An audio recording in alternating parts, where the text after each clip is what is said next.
Welcome to the Simply Authentic podcast with Angie and Tonya. We are real estate pros, entrepreneurs, leadership gurus, and community enthusiasts. Our passion is sharing our experiences to enrich the lives of others. We hope to inspire you to live authentically.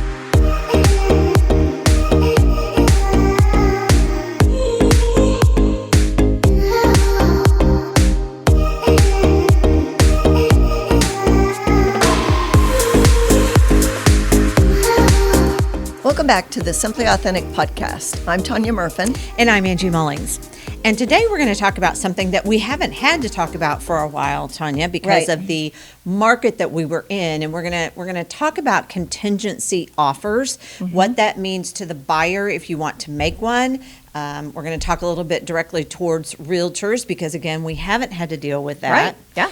And I do want to just tell you the definition of contingency because it really just encompasses everything we're going to talk about, because a contingency is truly the occurrence or existing of something based on other circumstances. So in other words, contingency means depends on what? Yeah. Yeah. And Angie, I don't want to confuse other realtors listening or the consumer listening with what a contingency in a contract is.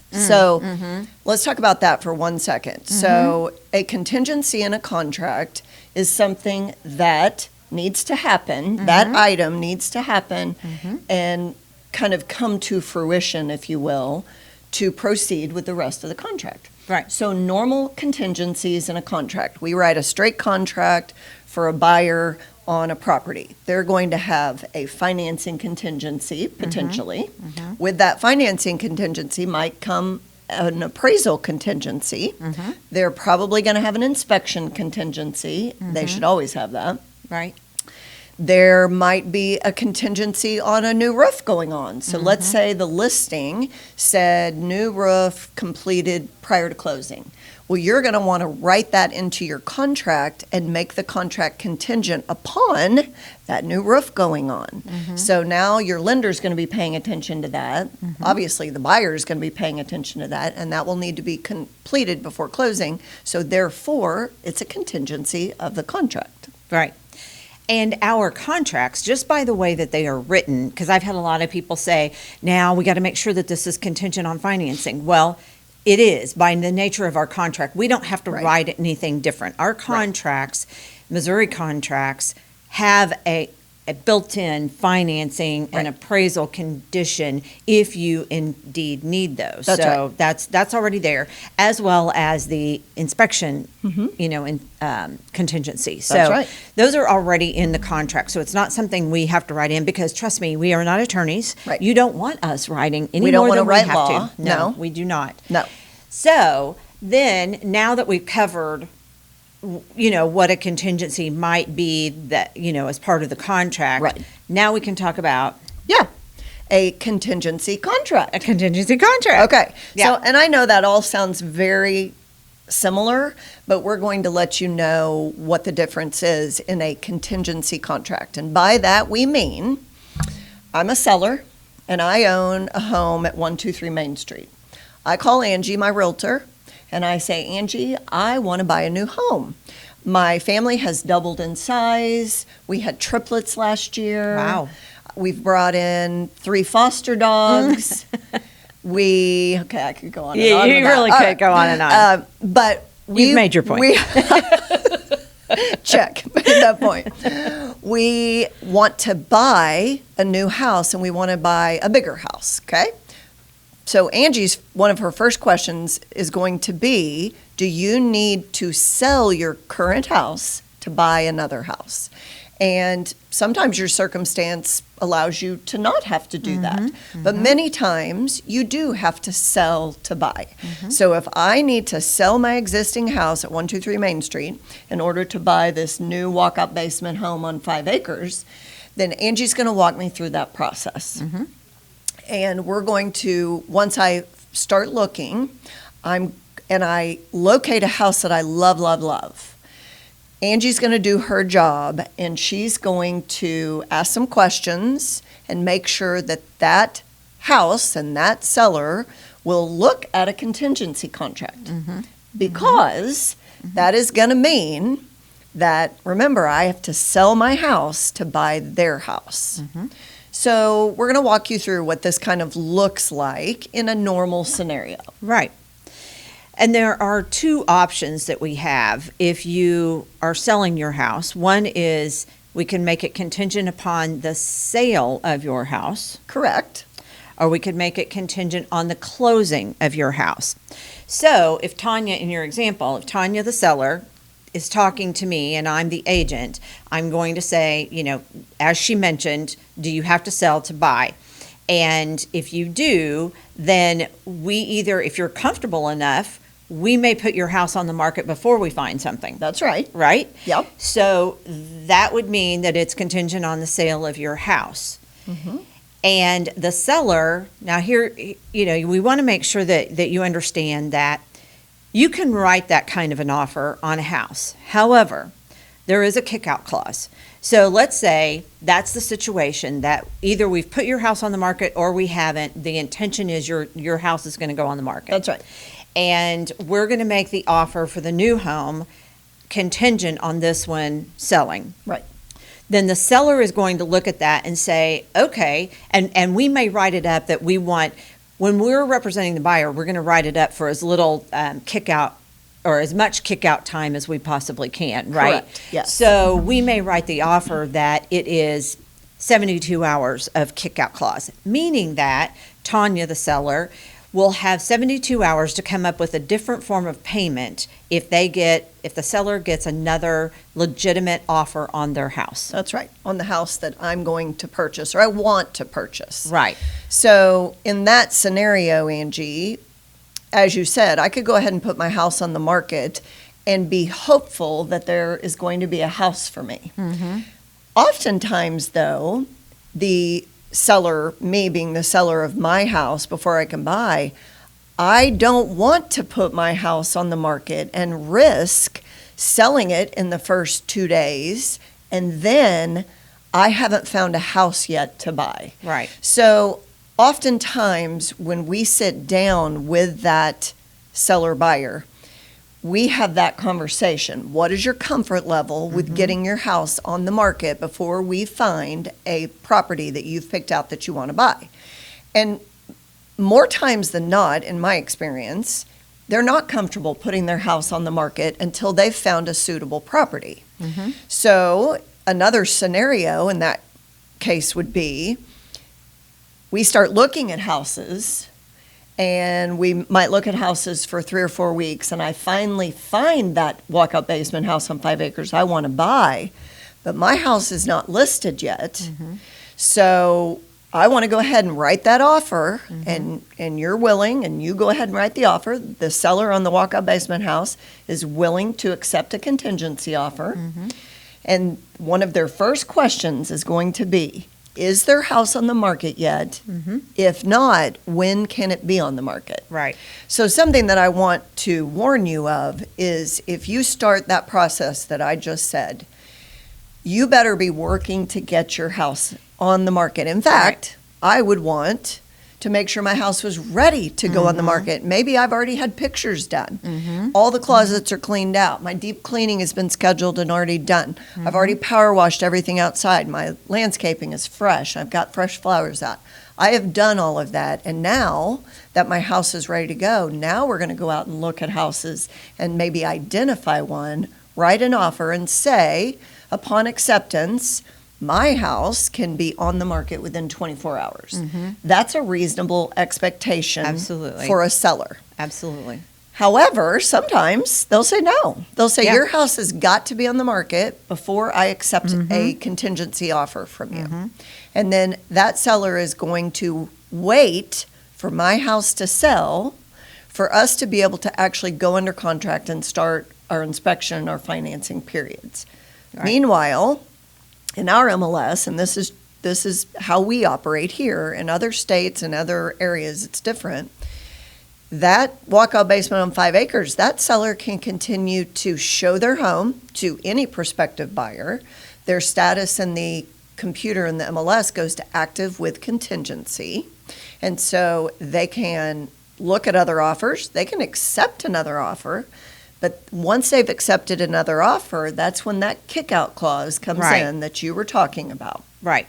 And that could be, like I said, from a buyer's perspective, you want that to be as long as you can possibly get it. Maybe you have no means to come up with the money to buy this outside of selling your house. Right. Other people, often they'll say, I could buy this house outright, but I really don't want to own two homes. That's right. Right? So sometimes there is some flexibility, other times there aren't. But still, as a buyer's agent, I'm going to ask for as much time as possible on that kick-out clause. Because again, that gives my buyer, the seller of 123 Main Street, it gives them 72 hours to come up with a way to do that. However, most sellers are going to ask for less time than that, because while they're going to accept that other offer that is non-contingent, they can't fully ratify that contract until they have given time on the kick-out clause. Right. So obviously, from a seller perspective, you don't want more time. You don't want to risk losing this potential buyer that you've got who has cash or conventional loan or something that doesn't have something else to sell. You don't want to risk losing them.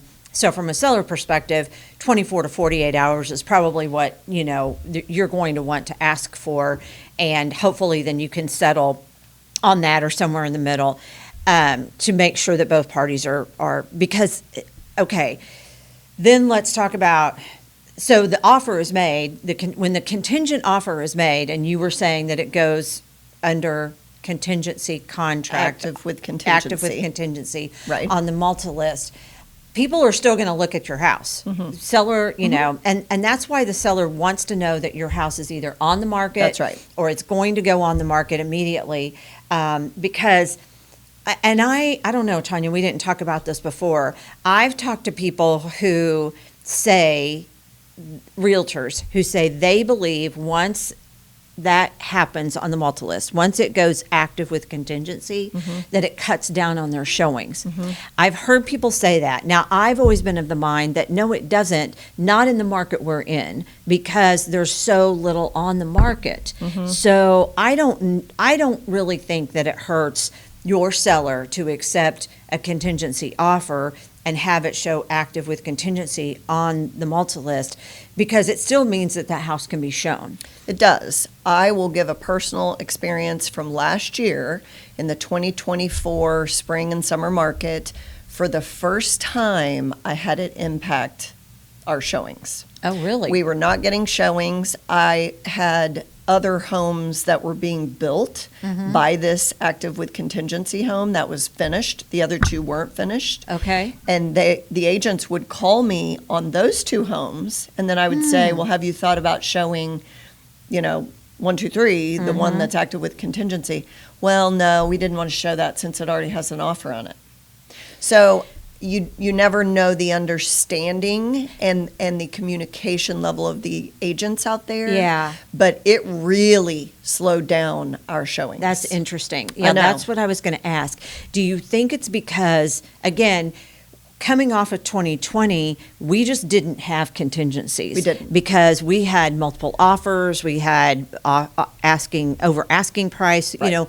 all of this was going on in the marketplace, so it really made no sense to even attempt a contingency. Right. And most sellers weren't willing to look at that. So do you think, yes, that it's a lack of understanding about what that active with contingency means? Because it's still anybody's game. It is. It is, and many times, I'd love to have a stat on this, but I don't.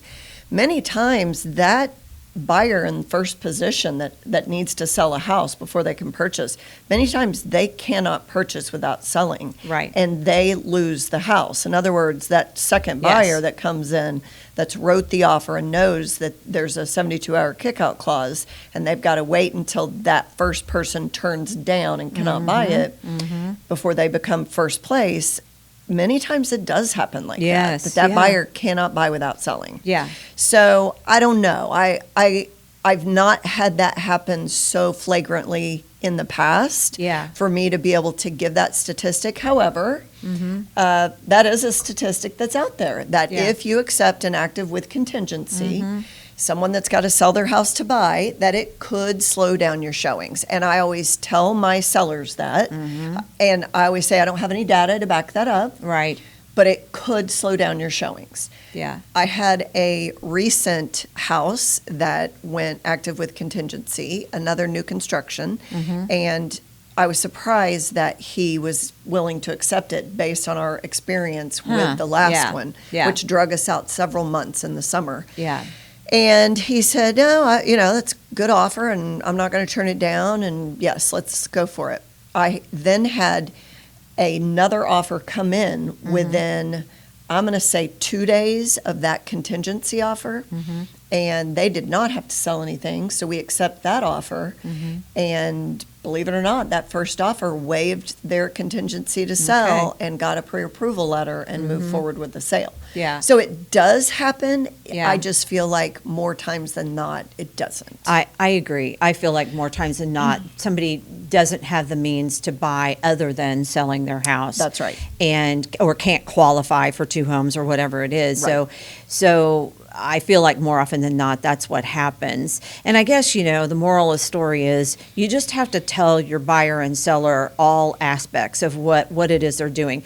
Right. I often say that a contingency is really not worth the paper it's written on. Yeah. I mean, because honestly, if your house doesn't sell fairly quickly, and that's a question that you're going to get from the seller of the house you want to buy. They're going to have their agent do some due diligence and find out, okay, it's on the contingency form what the address of your home is. Right. But often we write these from people who are out of state or out of the area. So that realtor is going to reach out and say, okay, what's the market like in St. Louis, where you're moving from? How active is the market? What price range are you going to be in? Right. They're going to be asking a lot more questions of the realtor just to make sure that they're not doing anything that's really, going to hurt them long term. Because if it does show down showings, then obviously they're going to want to make sure that that house is in an area that will sell, that's priced right.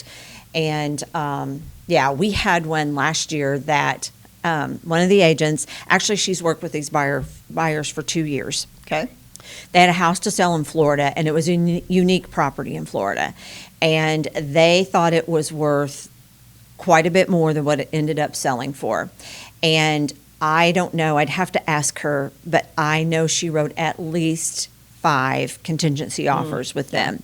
Yep. And they'd go under contract, and then the house wouldn't sell in Florida, and and then they would lose out on the house they had a contingency on. Right. And it happened over and over again. And I was kind of coaching my agent, and I said, at some point you need to tell them if they don't get serious about their house in Florida, about selling that, because she was in close communication with their agent in Florida. Right. And what's going on? What's the market like? What's, because I'm writing these contingency offers and we keep losing them because that property hasn't sold. And the information she got was, well, it's a unique property, number one. And eventually they came down, and it was several $100,000 that they had to come. Oh, it wasn't a little overpriced. It was a lot overpriced. And granted, a very unique property, two homes on the property. It's very unique, and it was just going to take the right buyer. Yes. And finally, she closed on it with them a couple of weeks ago. So very proud of her because she stuck with it. But, it's hard when you have that client who thinks the contingency is valid. I don't want to use that word, but it is valid. Yeah. It's just you're going to lose out time and time again if you're not really proactive on the other side of that and make sure your house is show ready, and that you're looking seriously at all offers and looking at price reductions if that needs to be done. Absolutely.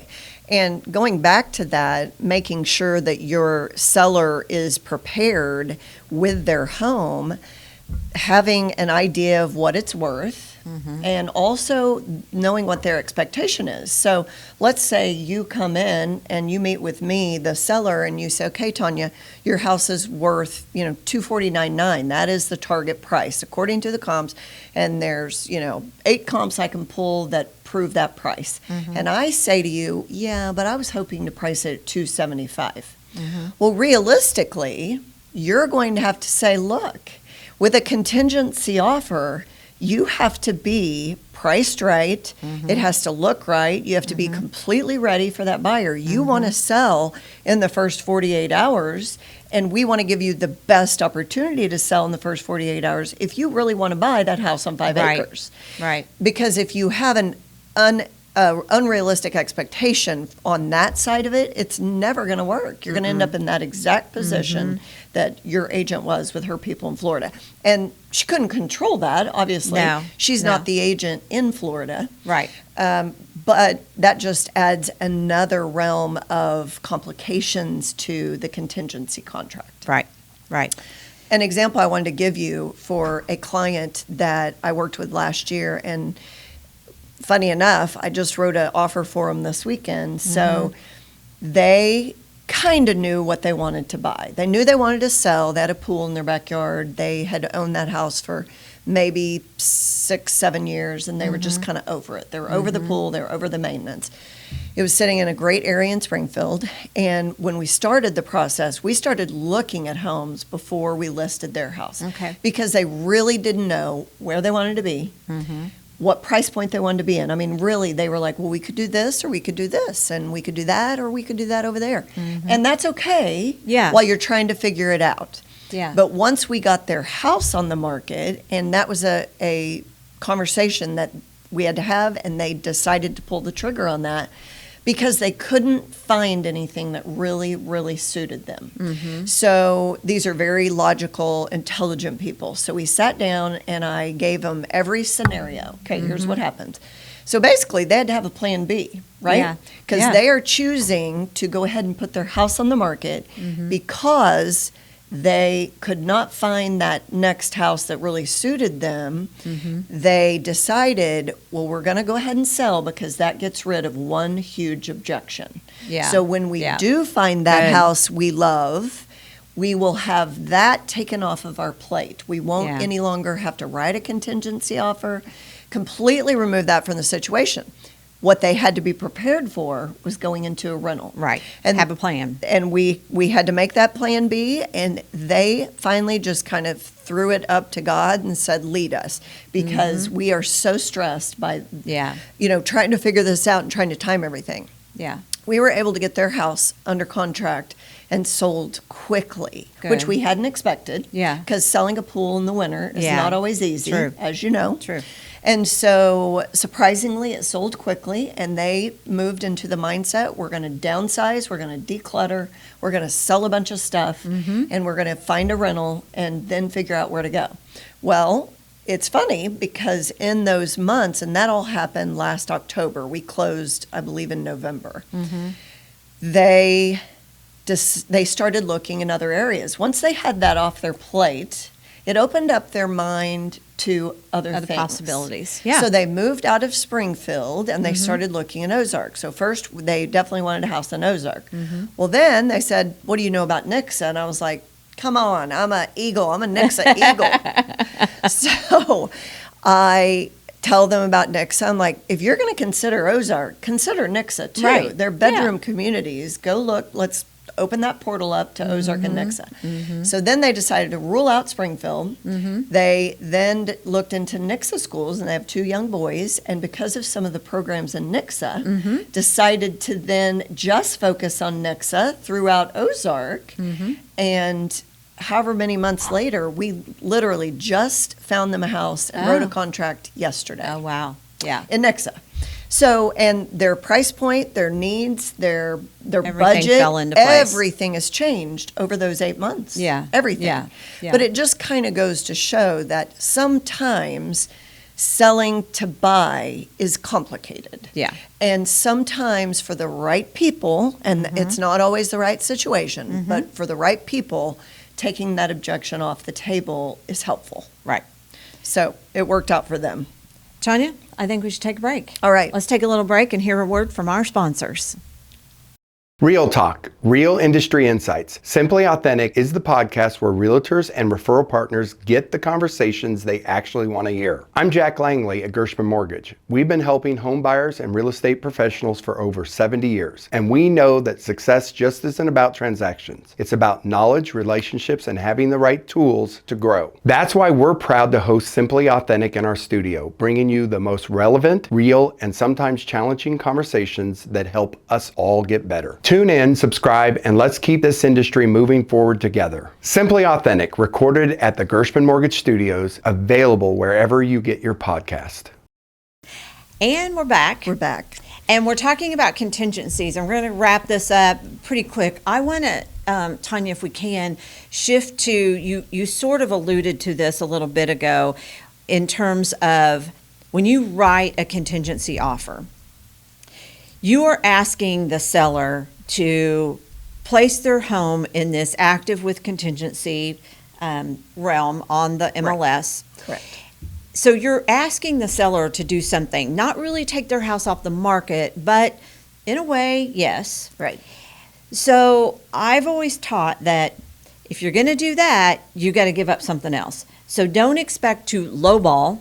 Oh, for sure. Don't expect to lowball and ask Right. the seller to take a contingency offer at the same time. It's not going to happen. You've No. got to give to get, right? That's right. Yes. So you, the example that you gave prior to us going to break, where they decided that they're just going to sell their house because they just needed to take something off their plate. It Right. was too much. It Yes. was too stressful to try and do both at the same time. Right. Well, that puts them in a better position to negotiate. Absolutely. When it came to it. When you wrote the offer this weekend, they were in a Yep. much better position to negotiate than they would have been if they had had their house on the market and they had written a contingency offer. So I want our listeners to think about that as well. Think about what you're doing again in this what we do. It's all about negotiation, and it's all about we representing you, if you're making a contingency offer, we want to do the best we can by you. But when we tell you that you're going to have to give to get, please Right. take that to heart, because it's true. You just can't ask the seller to do everything, take a low price, take it off the market partially, to some degree, and meet all of your demands. It's just unrealistic, honestly. It is. You really have to set the expectation with your client that they are going to have to make a strong offer. And I've always told my clients, your negotiating position with a contingency is zero. Yeah. You're Yeah. not in a negotiating position unless that house has been on the market for 2 years. Yeah. Then maybe, Yeah. maybe Right. you could come in Right. and negotiate. Right. Otherwise, you're just not in a superior position. So you need to make a good offer. Right. I wanted to mention, because you brought this up a little while ago, our different markets. And in 2020, 21, and 22, it was a absolute no. There is no opportunity for a contingency contract. And that really forced those sellers who are going to be buyers into, do I want to put my house on the market and risk not having anywhere to go? And a lot of those people said, no way. Yeah. Because even in those years, it was hard to find rentals. I Yes. mean, we were just maxed out on everything in those were. real estate years. So you always need to start the conversation with your realtor and your trusted advisor. What kind of market are we in? Are they accepting contingencies? Because in 23 and 24, and now 25, we have went back to a market where contingencies are quite frequent. Sure. Yeah. And they are being negotiated. You just need to make sure that you're asking those questions. And you have a really good realtor who is lining all of this up for you and has done this before, so that they know how best to position you. Yeah. Right? Yeah, absolutely. Yeah, because it all depends on the market. And I would say also that, again, going back to if you're talking to your realtor, your trusted advisor, and they're not really up to speed on contingencies, please ask them to ask their broker or, Exactly. get the right information. Right. Because again, it's not, if they got their license in 22, they probably have never, there's a possibility they've Yes. never written a contingent offer. That's right. So you just have to know and be prepared. And the other thing I wanted to hit on, again, with regard to getting your house on the market, you mentioned just then about rentals. A lot of people sold during that time, like I did. I had I had to come up with plan B. Right. So you kind of alluded to this earlier. Make sure you have another plan if you decide to not make that contingent offer. Right. And put yourself in a better negotiating position. You just need to have a plan B, Right. whether it's going to be a rental or move in with family or something, Right. until that happens. But I always advise that that's better than doing a contingent offer. Yeah, agree. I think so too. It just puts you in a better negotiating position, and at the end of the day, that's what we want. Right. So, if you have any further questions about this, you're either a realtor or a newer realtor and you want to talk about this more, reach out to us. Share this episode with a friend on social media or on your favorite podcast listening streaming device so that we can get more listens and downloads for the podcast.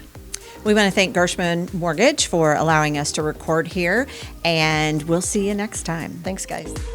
Find today's full video by searching the Simply Authentic podcast on YouTube. Hit subscribe, and there you will find full videos of every episode.